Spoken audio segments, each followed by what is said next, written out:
What is the absolute worst nightmare for a new parent? How about having your 18-month-old trapped 22 feet below the ground in an 8-inch well? You run outside. Your heart is racing. Panic sets in. This is the dark reality that the Morales family faced in October of 1987. Nothing could prepare them for the next 58 hours. This is a chilling breakdown of how it all unfolded. Texas, October 14, 1987. The McClure family resided in the modest town of Midland. Sissy and Chip were young parents at the age of 18. Their beautiful baby girl, Jessica, loved watching Winnie the Pooh. She was an adventurous toddler, constantly keeping her parents on their toes. Sissy and the baby often spent time at her sister Jamie's house. Sissy would often help out Jamie at her in-home daycare while Chip was at work. This allowed for Jessica to play with the other kids. Horror struck on October 14th. Sissy was keeping an eye on the kids in the backyard. The phone rang from inside the house. Sissy stepped away to answer it, as there were no cell phones back then. She heard the panic of the screams coming from the backyard. She dropped the phone and ran outside. Sissy found all the children gathered around.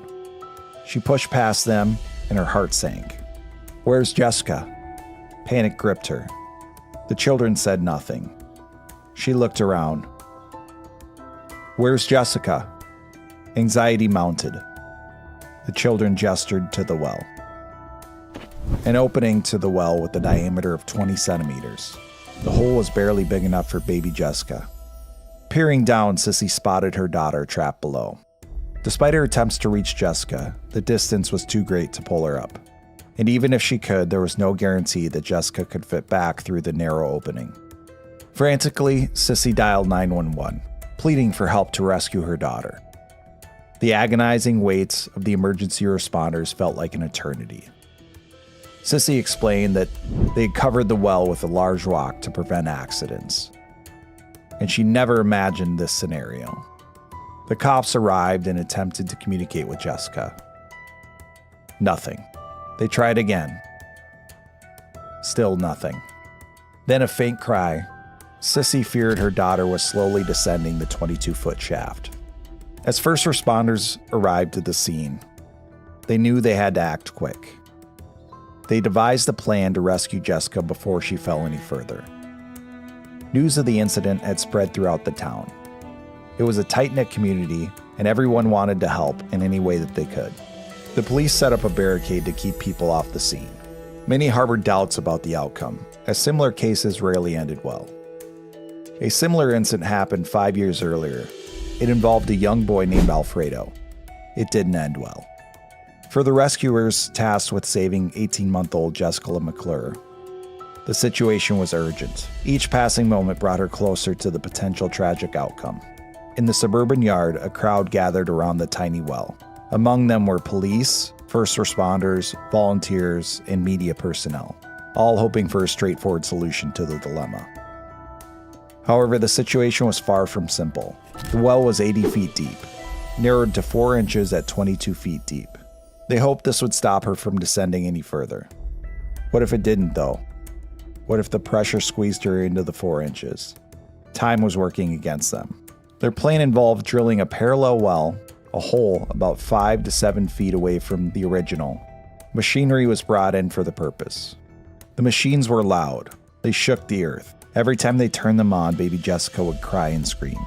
Despite the challenges, they persisted. They used a large rat hole drilling rig. Every once in a while, they would halt the drilling to ensure Jessica's safety and well-being. They would yell down to baby Jessica, waiting for a response. Sissy and Chip were right there by the well, trying their best to calm the little girl. Sometimes they couldn't hear baby Jessica at all, so they would pause the drilling altogether. They hoped she was just napping. They would yell out for 20 minutes with no response. They had to move on with the drilling. They were wasting precious time. 30 minutes later, they stopped the drilling for a second and could hear a little Jessica singing. They were overjoyed. A detective stationed next to the well listened for signs of Jessica stirring or expressing fear. They tried to uplift her spirits. They would sing Winnie the Pooh to her. That was her favorite song. Eventually, they successfully drilled a 30-inch wide and 29-foot deep hole directly across from Jessica's location. This allowed them to descend without risking any harm of her, as they drilled 2 feet deeper than her presumed position. The media coverage from the rescue operation quickly escalated. It went from statewide to nationwide, with CNN providing continuous coverage. This was a rarity in 1987. The nation was gripped by baby Jessica's plight, with widespread media coverage reminiscent of the Challenger space shuttle disaster from previous years. Jessica became a symbol of the collective concern, earning the endearing title, Everyone's Baby, as rescuers worked tirelessly to drill a hole parallel to Jessica's well. They also ensured a continuous supply of oxygen for her safety. Drilling sideways posed unforeseen challenges that Charles Buller described as one of the toughest tasks he'd ever encountered. Yet the sound of Jessica crying spurred him on, serving as a reminder of his own child's vulnerability. Despite the relentless efforts of the rescuers, Sissy and Chip felt the agonizing passage of time, with the days bleeding into nights as they anxiously awaited their daughter's rescue. Viewers across the country expressed their support for the McClure family, sending flowers, toys, cards, and donations. Despite the outpouring of generosity, concerns mounted as Jessica spent 48 hours trapped in the well, dirty and frightened. Medical advice cautioned against sending food and water down to her, due to the risk of exacerbating any medical injuries. After 58 hours, rescuer Robert O'Donnell emerged from the well, cradling Jessica in his arms. The tension and anticipation among the onlookers was palpable, captured in the emotional reactions of those witnessing the rescue unfold. Finally, as Jessica emerged from the well, blinking in the daylight, the crowd erupted into joyous cheers and tears of relief. It was a moment of triumph and gratitude for the bravery and resilience of the little girl who had endured the darkness and isolation for 2.5 days. Jessica was discovered wrapped in a spine board, her head bandaged, body covered in cuts, bruises, dried blood, and despite her condition, she was alive. Rushed to the hospital in an awaiting ambulance, Jessica's survival was deemed miraculous. Although she didn't suffer a broken neck or spine, her leg had been above her head during the ordeal, causing gangrene in her foot. Doctors managed to save her foot with skin grafts, though she lost the small toe.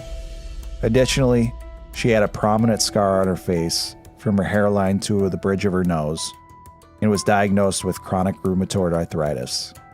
Major TV networks interrupted regular programming to broadcast the rescue to the world, underscoring the significance of her survival.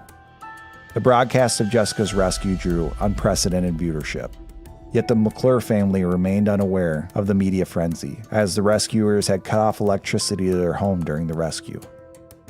Upon learning Jessica's newfound fame at the hospital, they were overwhelmed, the support pouring in from across the country. Jessica underwent 15 surgeries over the next following years, funded by generous donations. The family established a trust for her. Despite the overwhelming attention, both the McClure family and the rescuers faced difficulties adjusting into the newfound prominence, with some experiencing a sense of emptiness after the adrenaline-filled rescue. The heroes of Jessica's rescue struggled to return to their normal life after the spotlight faded. Jamie Morris, Sissy's sister and homeowner where the incident occurred, moved away due to the overwhelming visitors. A memorial now covers the well. Chip and Sissy divorced 2 years later, facing tabloid scrutiny. Chip managed a restaurant and remarried, while Sissy emphasized Jessica's normalcy. As the story unfolds, it's quite evident that sometimes tragedy strikes when you least expect it. The rescue of Jessica McClure is one of faith, determination, and hope.